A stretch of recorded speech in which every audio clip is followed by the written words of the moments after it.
Hello, all you wonderful YouTubers and beautiful gamers. We're looking at a revision to the mob grinder that we had in a previous video. So if you haven't seen this video, that previous video, click up here in this corner up here in YouTube to watch that video right now, because it's going to go into more detail on how to build this mob grinder.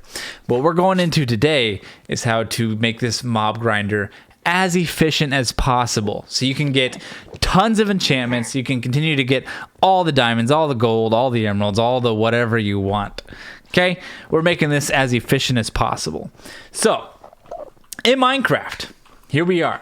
You guys know what the mob grinder looks like. As you saw before, you got the salvagers bringing in items. The items then get yada yada, go into storage, and they come into here to that gold right there, straight into storage system, right?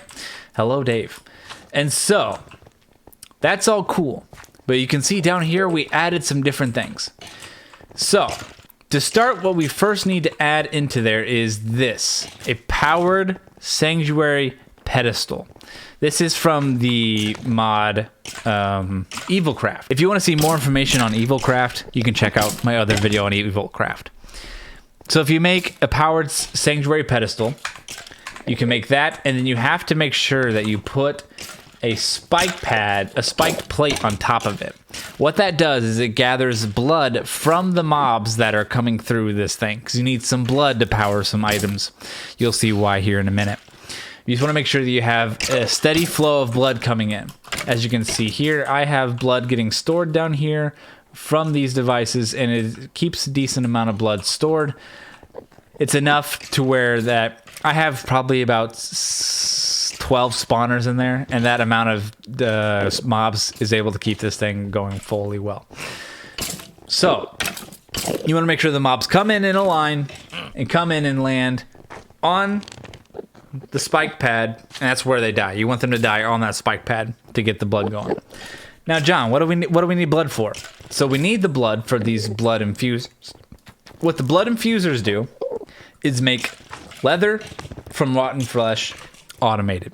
So why do we need a lot of leather, you say? Well, we got to make automation for books, right?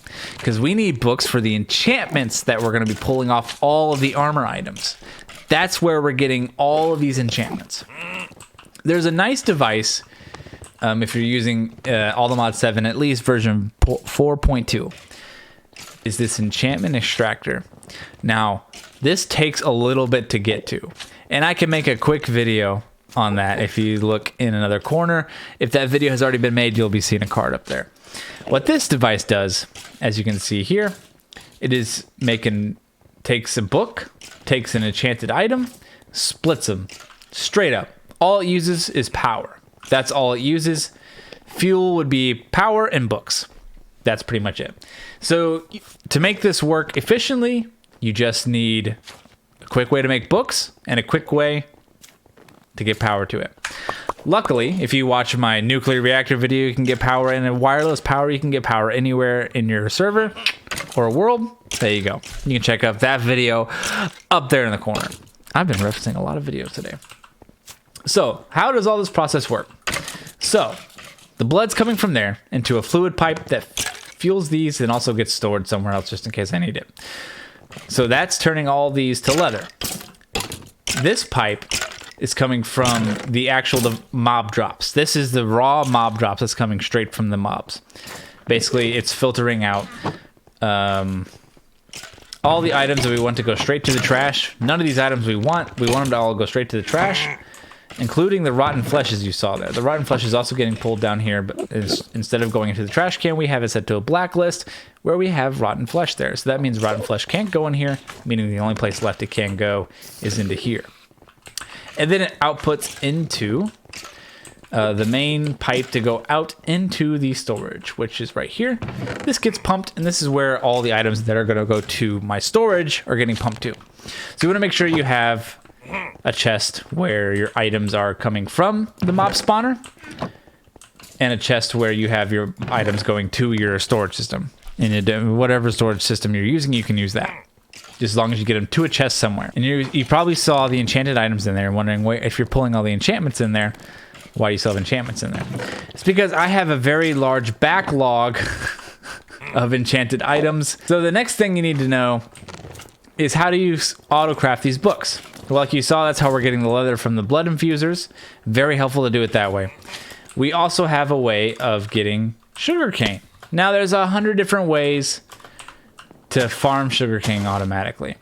This is the way we're doing it. We don't need tons of it, and we don't need it fast, because sugarcane, honestly, as long as it's running in the background, this is doing plenty. If you want to see how to make a little farm like this with any kind of plants, you can check out the video up there again. So we got our leather, we got our paper. That's auto crafting a book. And as you can see, we're using interface with refined storage. You can use your own storage system method of auto crafting. We are using refined storage, that's the storage system I like, to craft books. So this is always requesting the storage system for one book. And if there's not a book made, it can request that it crafts a book. So we're always having a book pulled here. We can actually increase this to 64 to always use as much as we can, but I find that it sits better with at least just set to 1. So that way it doesn't try to craft 64 at one time, and rather it's always just having 1 pulled. And so, as you can see, this pipe from here to here brings in the book. You can see the input here is set to the top, which is where that one's set. We have our overflow of items right here. This is our overflow, so it pulls from my main storage any enchanted items using this filter here. It's a nice little filter setup to pull any enchanted items from my storage.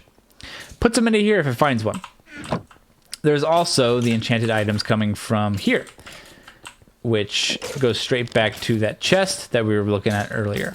And that is just filtering pretty much all the items we want to keep, but that aren't armor. That's what that one's doing. So it's bringing them all here, enchanted armor pieces and all that. And then pulls it into here. Straight from there, right into back here. So you can see the blue coming in from the back. This pipe here is coming out and going over to here, which if you watch the previous mob grinder video, you'll know goes straight into the salvagers. That I won't go too much into. Now here's the next key thing that you need to use, and it's going to have a special block for the enchantments. What you'll want to do is make sure when you're exporting the enchanted output, the enchanted book outputs, you'll see that they're coming out from the right. So this chest here, they go into here, and you'll see probably in a second, for a split second, that you'll see enchantment book pop into here.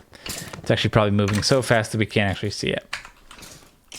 Yeah, it is moving so fast. We can't even see them pop up here. So, as you can see, this is an ender chest. The reason I'm using an ender chest is so that way it can be literally anywhere on the map where I actually have these enchantments stored. You'll find from the Apotheosis mod that they actually have a really cool device called an enchantment library. An enchantment library allows you to store enchantments in quite an easy, usable fashion. So this block here, the enchantment library, let's look at the recipe real quick. The enchantment library uses infused hell shelves, enchanting table, and ender chests. These can take a little bit of time to make. So again, like this is quite a late game build to be doing. But we can go into that another day. The enchantment library allows you to store all kinds of enchantments that are coming from those items that we saw over there, and just be able to pull them out whenever we want. So for instance, say I want to make a protection 3. As you can see, it says the max level available is a level 3 book. So I could click it 3 times and then bang, I have a protection 3 enchantment book that I could apply to something if I wanted to. Easy as pie.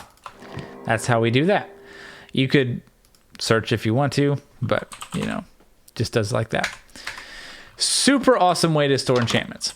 And so that's the benefit of this build, is that way you can pull all the enchantments from all the enchanted armor that you're getting from this build and still get the materials from the armor, all in an automated process. So that's all I got, ladies and gentlemen. Want to say thank you all for watching this video. If you want to watch more videos, of course, make sure you subscribe to the YouTube channel. Come check us out on twitch.tv/JOND0T. You'll see the links on the channel below. Love you guys. Have an awesome day.